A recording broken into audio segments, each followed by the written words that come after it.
there is a possibility out there. Like, I hope we end up at a place down the road where the DA's office is not even necessary. But in the meantime, what he said today publicly was that he's happy to endorse, and he wants to start by ending the war on drugs. That's something that he would implement right away. And, you know, you're absolutely right about what you said about elderly people.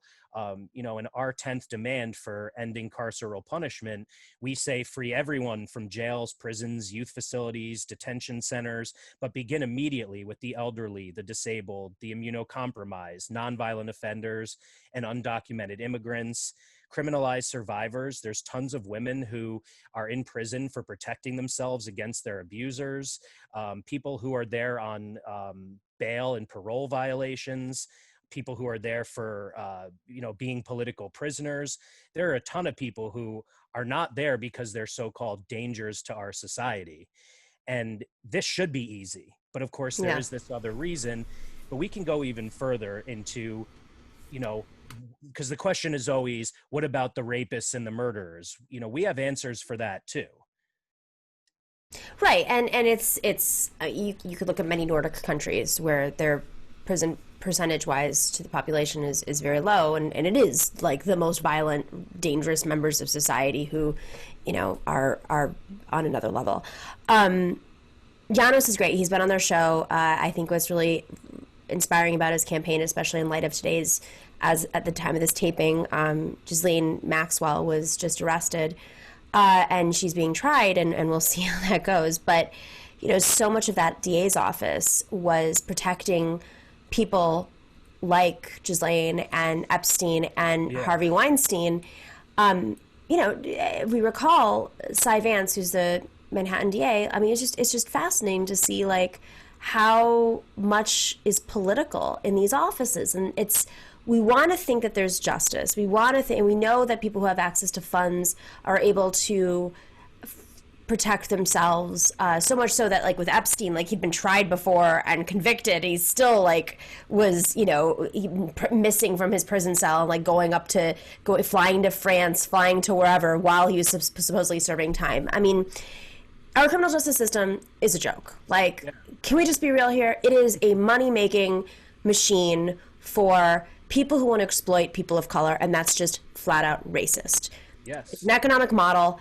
As long as people like Harvey Weinstein are protected when they're so clearly and they've been documented as disgusting, dangerous, we won't talk about dangerous members of society, and people who were falsely convicted, were stop and frisked, were, you know, all of the people that you mentioned their entire lives are being spent, you know, producing things for cents an hour so they can buy an overinflated toothbrush in the commissary.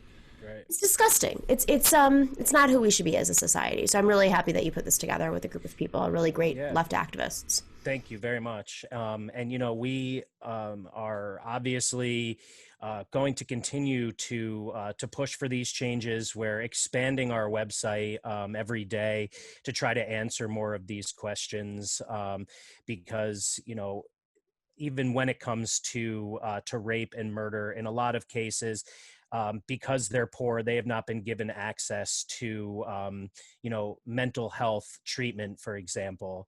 Also, you know, even those who are just don't have mental illness, but for whatever reason are that certain way, there are a lot of reasons why our society is the way it is and why people behave the way that they do. So our intention is, you know, for 10 for Justice, you know, focusing on, you know, abolishing police and prisons to be the start of something larger. So 10 Demands is an organization that we created in the process of creating 10 for Justice. And we plan as an organization to extend it even further to talk about 10 demands for economic justice, 10 demands for education, 10 demands for public health, because as you said, this is not the society we want to live in. And we have the power. We are the people, the 99%. There is strength in numbers. And, you know, that can be seen as a result of the general strikes and things like that, where if we don't shop, if we don't work, the country doesn't run. So it's just a matter of being informed and being on the same side and leveraging mutual aid. And with all of that, we can really make a difference. Thank you for watching and listening to the Nomiki Show. Make sure to click like and subscribe on YouTube and share with everybody on social media. And of course, if you're not a patron already, please join us on patreon.com/The Nomiki Show for as low as $5 a month.